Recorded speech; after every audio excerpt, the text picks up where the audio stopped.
नमस्कार, मी नम्रता पावसकर. झेपच्या नव्या भागामध्ये आपलं स्वागत करते. मागील आठवड्यामध्ये आपण माननीय सुनीलजी राणे या उत्तुंग मराठी यशस्वी उद्योजकाची यशोगाथा उलगडण्यास प्रारंभ केला होता. अथर्व इन्स्टिट्यूटच्या स्थापनेतून त्यांनी शैक्षणिक क्षेत्रात केलेल्या भरीव कामगिरीचा आपण आढावा घेतला होता.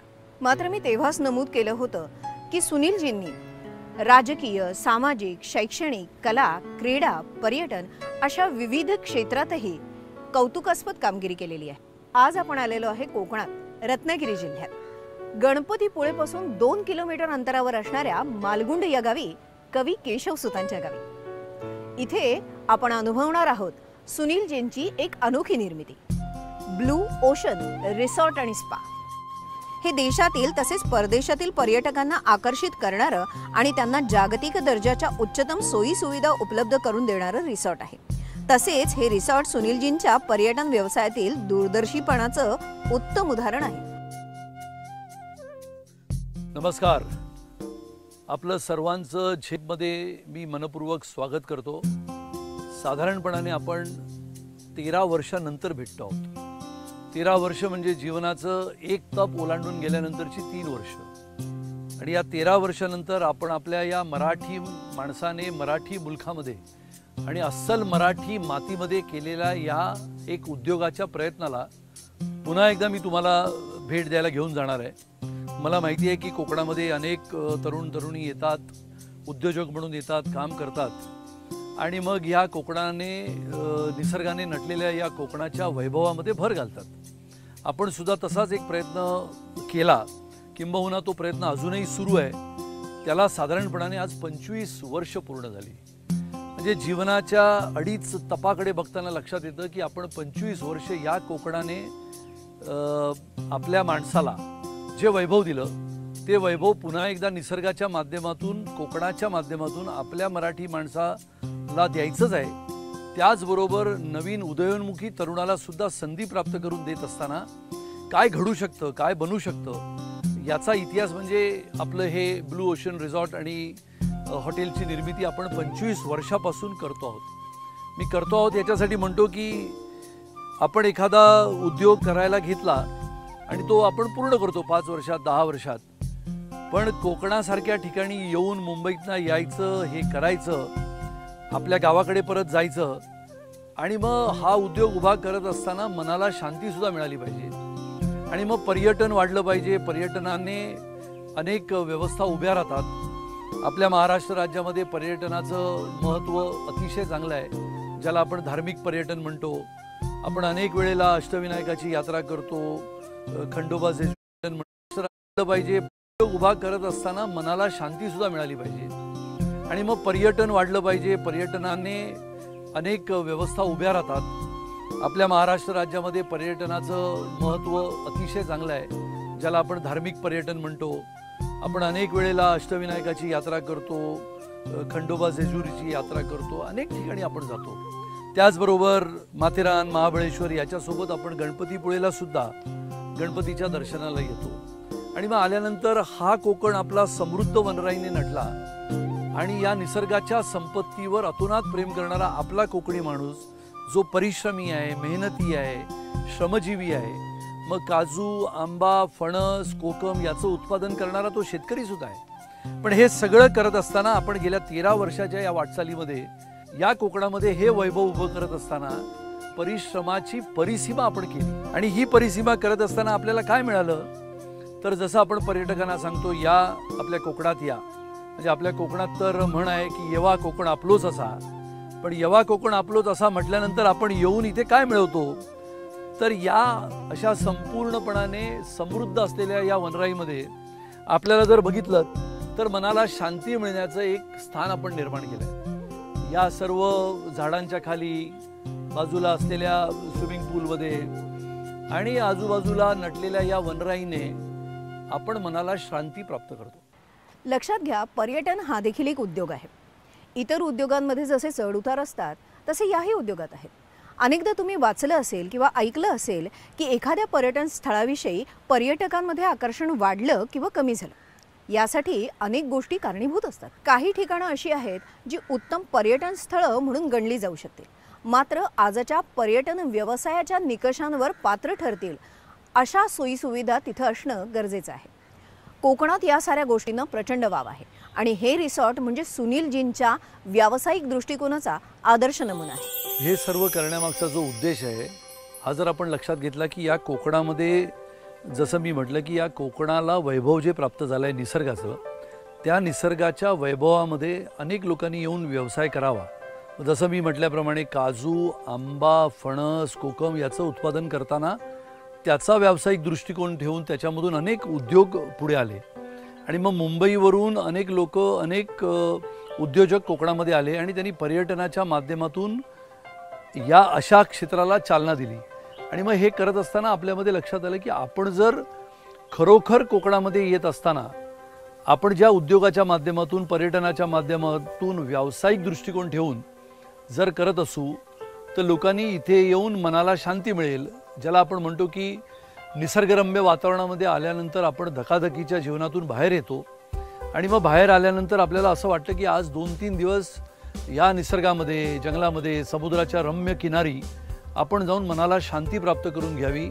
एक उत्साह, एक एनर्जी, ज्याला आपण म्हणतो की आपण मुंबईमध्ये किंवा जगभरामध्ये काम करत असताना आपल्याला जो ताणतणाव जाणवतो तो ताणतणाव रहित करण्यासाठी आपण अशा जागी येतो जिथे आपण मेडिटेशनच्या माध्यमातून, स्पिरिच्युअलच्या माध्यमातून, ज्याला आपण आध्यात्मिक म्हणतो, अशा आध्यात्मिक वातावरणामध्ये येत असताना निसर्गाच्या सानिध्यामध्ये आपण पर्यटनाच्या माध्यमातून मनाला शांती मिळणारं स्थान जर तयार केलं तर त्याचा उपयोग हा अनेक लोकांना होईल। बँकिंग क्षेत्रामध्ये काम करणारे लोक असतात, मल्टीनॅशनल कंपनीजमध्ये असतात, सरकारी क्षेत्रामध्ये काम करणारे असतात, राजकारणामध्ये काम करणारे अनेक लोकांना 2-3 दिवस सुद्धा मनाला शांती मिळाली तर त्याचा उपयोग व्हावा म्हणून आपण ही इतकी प्रचंड मेहनत करून हे सगळं उभं केलं आणि याचा लाभ गेले जवळजवळ 20 वर्ष लोक येत आहेत। लोकांना अतिशय आनंद वाटतो आणि ज्याला आपण म्हणतो की स्पिरिच्युअल टुरिझम आपण प्रमोट करतो आहोत। स्पिरिच्युअल टुरिझमचा एक नवीन प्रयोग आपण याच्या माध्यमातून करून कोकणामध्ये जनतेला आपण आमंत्रित करतो की या आपल्या कोकणामध्ये या आणि निसर्गाच्या रम्य वातावरणामध्ये मनाची शांती तुम्ही या इथे आल्यानंतर तुम्हाला मनाची शांती चांगल्या पद्धतीने मिळेल।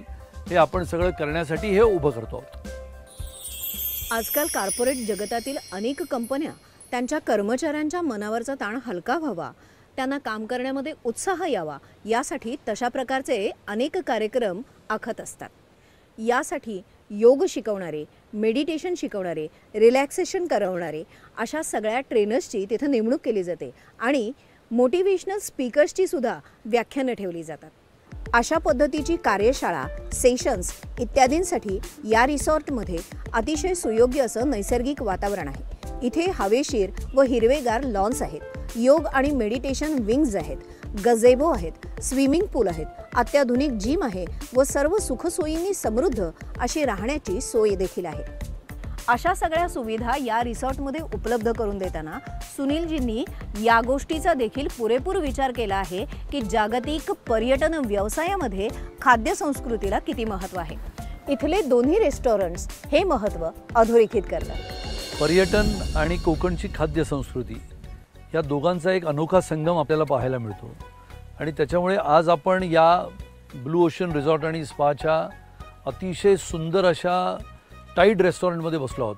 म्हणजे ज्याला समुद्रकिनारा आहे, टाईड म्हणजेच लाटा आणि लाटांचा आवाज आणि ज्याला आपण म्हणतो की समुद्रावरचा वारा, लाटा आणि अतिशय चांगलं आपलं कोकणातील जेवण।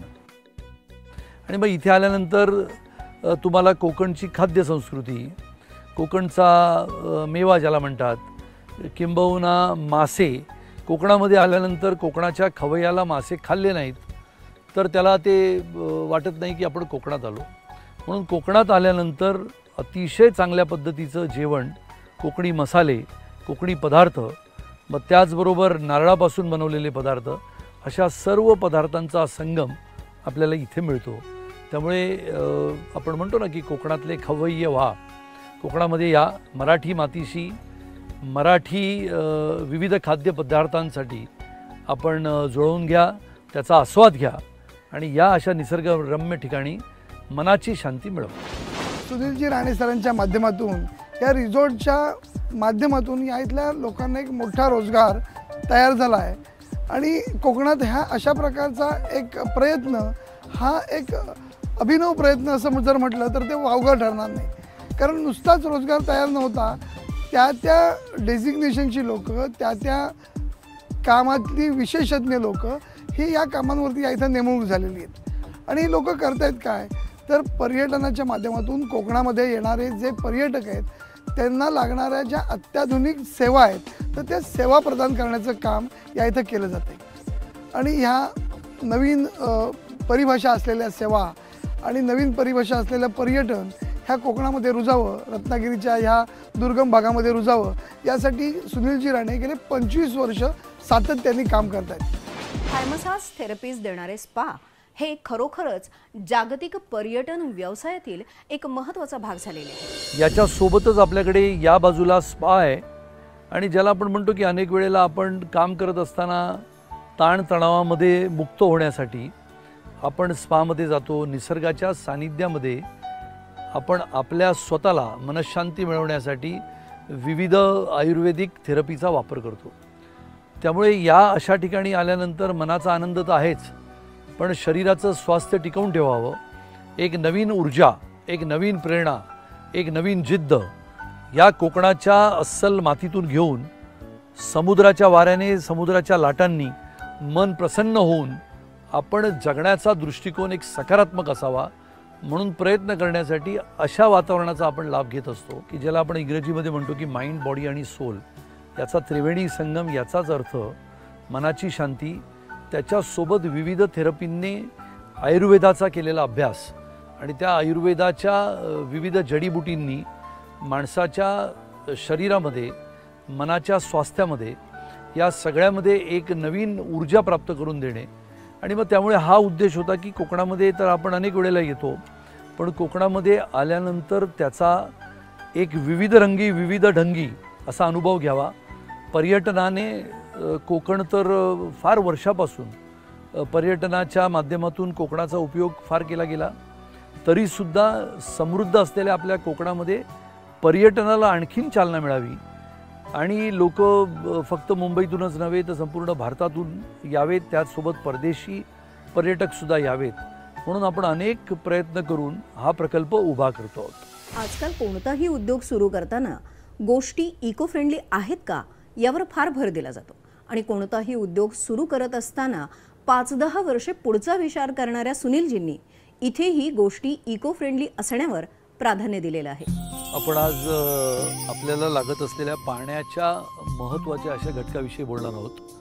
आपण हे तलाव जर तुम्हाला दिसत असणार आहे तर ह्या तलावाची निर्मिती साधारण आपण 2017-18 मध्ये केली आणि हा प्रचंड तलाव हा या तलावात पावसाच्या वेळेला या तलावाला भरण्यासाठी 2-3 दिवसामध्येच हा तलाव भरतो आणि मग याच्यामध्ये ज्याला आपण म्हणतो की पाणी पावसाचं हे आपण जपलं पाहिजे, साठवलं पाहिजे।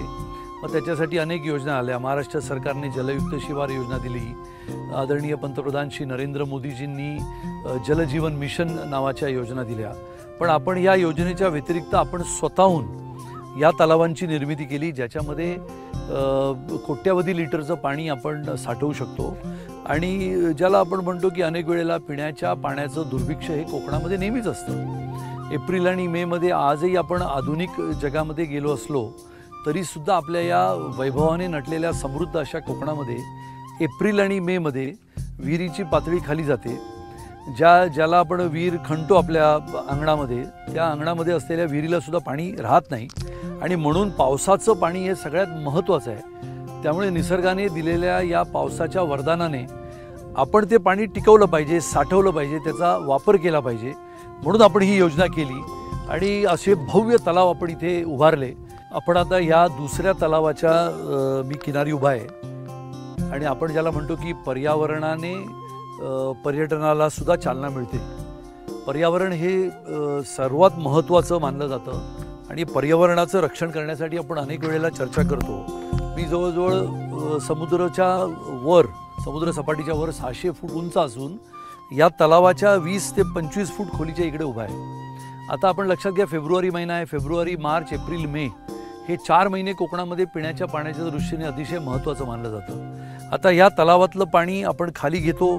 खाली घेतल्यानंतर म्हणजे हे पावसाच्या वेळेचं पाणी आपण साठवतो, त्याच्यावर प्रक्रिया करून खाली घेतो, वापरतो, पुन्हा एकदा त्याच्यावर आपण प्रक्रिया करतो आणि सर्व झाडांना रिसायकलच्या माध्यमातून पाठवतो. ज्याला आपण म्हणतो की इको फ्रेंडली प्रॅक्टिसेस आपण करत असताना कचरासुद्धा आपण रिसायकल करतो. कचऱ्याचा एक सुद्धा हिस्सा आपण बाहेर टाकत नाही आणि मग त्याच्यापासून खताची निर्मिती करतो. पिण्याचं पाणी आंघोळीला गेल्यानंतर, आंघोळीला वापरल्यानंतर जे पाणी उरतं ते सुद्धा पाण्यावर प्रक्रिया करून आपण ते झाडांसाठी पाठवतो. तिसरी गोष्ट, आपण सोलारच्या माध्यमातून संपूर्ण इलेक्ट्रिसिटी इथे निर्माण करतो. आणि चौथं, इको फ्रेंडलीचा सर्वात महत्त्वाचा घटक म्हणजे झाडं लावा. म्हणजे झाडांचं संवर्धन, वृक्ष लागवड आणि वृक्ष लागवडीने निसर्गाचा समतोल आपण ठेवला जातो. आणि गेले 25 वर्ष न थकता, न थांबता, न कंटाळता आपण हे करतो आहोत. हे का करतो आहोत तर कोकणामध्ये करत असताना अनेक आजच्या उद्योजकांना याच्यापासून प्रेरणा मिळावी आणि सर्व तयार असताना त्याच्यामध्ये जाऊन उद्योग करणं हे फार सोपं असतं. पण काहीच तयार नाही आणि रेषसुद्धा मारायची असेल आणि त्या रेषेपासून स्वतंत्र आपल्या उद्योगाचं स्वप्न आपल्याला तयार करायचं आणि ते प्रत्यक्षामध्ये उतरण्यासाठी आता या उन्हामध्ये मी उभा आहे. आणि त्याच्यामुळे हे तलाव निर्माण करत असतानाची मेहनत, परिश्रम, आजूबाजूला असलेला हा काळ्या दगडाचा कातळ, आजूबाजूला येणारी जनावरं आणि त्याच्यामधनं हे तलावाची निर्मिती आपण केली. मनाला आनंद होतो की मुंबई सोडून आपण कोकणात आलो. कोकणामध्ये उद्योग उभा करण्यासाठी अनेक चर्चा होतात, चर्चासत्र होतात, शिबिरं होतात, व्याख्यानं दिली जातात. पण खऱ्या अर्थाने कोकणाच्या या अस्सल मराठी मातीमध्ये किती मराठी माणसं उद्योगासाठी येतात आणि त्यांना आपण किती मदत करतो. एक मराठी म्हणून किंबहुना कोकणी म्हणून आपण आपल्या कोकणातील मुलखामध्ये असलेल्या मराठी माणसाला मदत करण्याची वृत्ती जर जोपासली तर निश्चितपणाने अनेक वर्षापासून कोकणाचा कॅलिफोर्निया होण्याची स्वप्न आपण पाहतो. ते पूर्ण व्हायचं असेल तर आपल्या माणसांना आपण प्रयत्नपूर्वक मोठं केलं पाहिजे.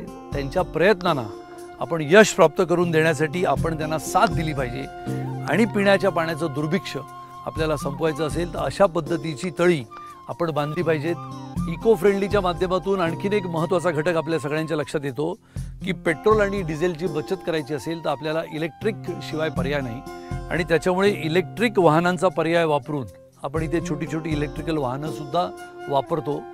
सोलार एनर्जीच्या माध्यमातून संपूर्णपणाने सौर ऊर्जाच्या माध्यमातून सर्व वीज आपण इथे तयार करतो आणि ती वापरली जाते. त्याच्यामुळे ज्याला आपण म्हणतो की इको फ्रेंडली प्रॅक्टिसेस करून हा प्रकल्प आपण गेले 25 वर्ष उभा करतो आहोत. या रिसॉर्टमध्ये मी गेले 25 वर्ष काम करतो आहे. सुनीलजी राणे साहेबांनी आम्हाला या रिसॉर्टला काम दिलं. 100-150 लोक काम करत आहे. पारंपरिक आम्ही नारळाचंच काम करायचं, नारळाची लागवड करायचं, नारळ काढणे, नारळ साफसफाई करणे, नारळाला फवारणी करणे, अशा प्रकारचे आम्ही नारळाची कामं करायचे. आमच्या गावामध्ये असे आम्हाला रोजगार नव्हता. या सुनील साहेबांमुळे आम्हाला रोजगार मिळाला. रिसॉर्टच्या परिसरात असणाऱ्या या छोट्या टेकडीवर सुनीलजींनी अतिशय सुंदर असं गणेश मंदिर उभारलेलं आहे.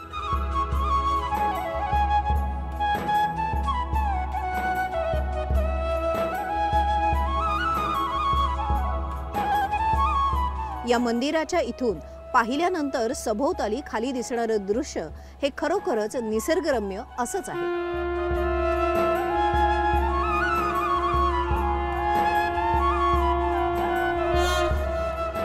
ज्या ज्या क्षेत्रात सुनीलजी पाय ठेवतात त्या त्या क्षेत्रात उत्कृष्ट कामगिरी करत उच्च शिखर गाठण्याकडे त्यांचा कल असतो. आणि अशाच प्रकारची सकारात्मक मानसिकता तरुणांनी जोपासावी असं सुनीलजींचं मत आहे. समुद्र किनारपट्टीच्या आपण एका उंच अशा ठिकाणी उभे आहोत ज्याला आपण मसाण म्हणतो. आणि या उंचावरच्या ठिकाणावर आल्यानंतर आपल्याला हा संपूर्णपणाने समुद्रकिनारा, समुद्राच्या लाटा आणि त्याचं विहंगम दृश्य दिसतं. आणि त्यामुळे एखादा उद्योग करत असताना सतत अविरतपणाने 25 वर्ष त्याच्यामध्ये जीव लावून मेहनत केल्यानंतर जे आपल्याला साध्य होतं असं वाटतं, ते साध्य होतं असं वाटतानाचा जो आनंद आहे तो आज इथून मिळतो. आणि त्यामुळे एखाद्या उद्योगाला 25 वर्ष जीवाचं रान करून जे समाधान मिळतं, आनंद मिळतो, आणि त्याचं वर्णन करण्यासारखी स्थिती नसते. आणि म्हणून आज या ठिकाणी उभं असताना मला समुद्राकडे बघत असताना 25 वर्षापूर्वीचा इतिहास आठवतो की 25 वर्षापूर्वी लोक असं म्हणत असत की इथे आल्यानंतर काहीच होऊ शकत नाही.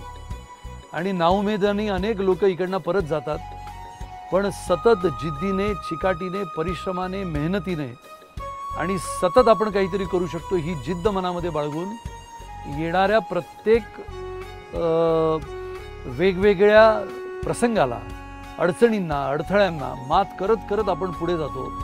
आणि मग जे ध्येयाचं उद्दिष्ट असतं हे भाषणामध्ये बोलताना फार सोपं वाटतं, पण जेव्हा कृतीमध्ये करताना आपल्याला प्रसंग कसे कसे येतात, कसे अडथळे येतात, याच्यावर मात करताना सगळा 2.5 तपाचा प्रवास म्हणजे 2.5 दशकाचा प्रवास आपल्या लक्षात येतो. आणि त्यामुळे मन शांत होतं. आपल्या लक्षात येतं की देवाने आपल्याला जी जिद्द दिली परिस्थितीशी झगडण्याची, संघर्ष करण्याची, आणि तरीही एखादी गोष्ट मनासारखी मिळाली नाही, ज्याच्यामध्ये आपण केलेल्या भूमिकेला साजेसा न्याय देणारे काही लोक नसतीलही त्या जीवनामध्ये, पण आपण जीवनामधला संघर्ष हा सतत ठेवला पाहिजे, चालू ठेवला पाहिजे. लोकांसाठी लोकांनी केलेली अनेक प्रकल्प असतात, पण आपण उभा केलेला प्रकल्प हा कोकणातल्या अस्सल मातीमध्ये, मराठी मुलखामध्ये, मराठी माणसाने, मराठी लोकांच्या येणाऱ्या पिढीला एक आदर्श असावा म्हणून हे केलेले, ज्याला आपण कोकणातल्या शब्दामध्ये उपद्व्याप म्हणतात. आणि ह्या उपद्व्यापातूनच उद्योग जगत उभं राहतं. आणि त्यामुळे या समुद्राच्या अथांग आणि विस्तीर्ण अशा स्वरूपाकडे पाहिल्यानंतर लक्षात येतं की देवाने आणि निसर्गाने जी ताकद एका मनुष्यामध्ये दिलेली आहे, त्या मनुष्याने जर वेडासारखं, झपाटल्यासारखं जर काम केलं तर काय तयार होतं याचं चित्र म्हणजे blue ocean resort and spa आहे. आणि याच्यामध्ये नाउमेद न होता सरकार काय करतं, सरकार काही करत नाही हे न बोलता आपण आपल्या जिद्दीने काय करू शकतो. कोकणातली म्हण आहे, लाथ मारेन तिथे पाणी काढेन. आणि त्यामुळे स्वतः मेल्याशिवाय स्वर्ग दिसत नाही, अशा सर्व उपमा देत देत, ऐकत ऐकत आपण मोठे होतो. आणि मग आपल्या लक्षात येतं की होय, जिद्दीने, संघर्षाने आपल्या मनामध्ये असलेल्या सुप्त इच्छांना वाव देण्यासाठी आणि आपल्या आशा आकांक्षा आयुष्यभर आपल्या मनामध्ये ज्या आहेत त्या वास्तविकतेमध्ये आणण्यासाठी आपण सगळ्यांनी जर प्रयत्न केले तर होय, आपण सुद्धा संघर्षापासून इथपर्यंत पोहोचू शकता. त्यामुळे तुम्हा सगळ्यांना झेपच्या माध्यमातून माझ्या शुभेच्छा. अविरत मेहनत, कितीही मान अपमान झाले तरीसुद्धा आपल्या ध्येयापासून हलायचं नाही, ढळायचं नाही. कितीही तुमच्यावर अन्याय झाले, एखादी गोष्ट मनासारखी घडली नाही, परवानगी मिळेपर्यंत उशीर झाला, अनेक गोष्टींनी उशीर होत असतो, तरीसुद्धा एखाद्या शांत पक्षाप्रमाणे भरारी घेत राहायची आणि उंचीवर आल्यानंतर आपले पाय जमिनीला टिकू द्यायचे, असा स्थायी भाव मनामध्ये घेऊन या सर्व प्रकल्पाची निर्मिती करण्यासाठी गेलेला काळ होता, म्हणजे 25 वर्ष. माझी प्रेक्षकांना विनंती आहे की जीवनामध्ये कधीच शॉर्टकट नसतो. त्यामुळे आजच्या मुलामुलींना माझी विनंती आहे की जरूर उद्योजक बना, कोकणामध्ये सुद्धा या, जगामध्ये जा, पण आपल्या भारताबद्दलचं प्रेम आपल्या हृदयामध्ये ठेवा आणि भारतामध्येच आपल्या बुद्धिमत्तेला चालना देऊन आपल्या बुद्धिमत्तेच्या जोरावर भारताला एक शक्तिशाली, वैभवशाली राष्ट्र बनवा आणि उद्योजक बना, हे माझं विशेष करून आपल्या सर्वांना म्हणणं आहे. धन्यवाद. झेप पाहायला विसरू नका. तर ही होती एक यशस्वी मराठी उद्योजक माननीय श्री सुनील राणे यांची यशोगाथा. भेटूया पुढील आठवड्यात याच दिवशी याच वेळी एका नवीन व्यक्तिमत्वासह. तोपर्यंत धन्यवाद. जय हिंद, जय महाराष्ट्र.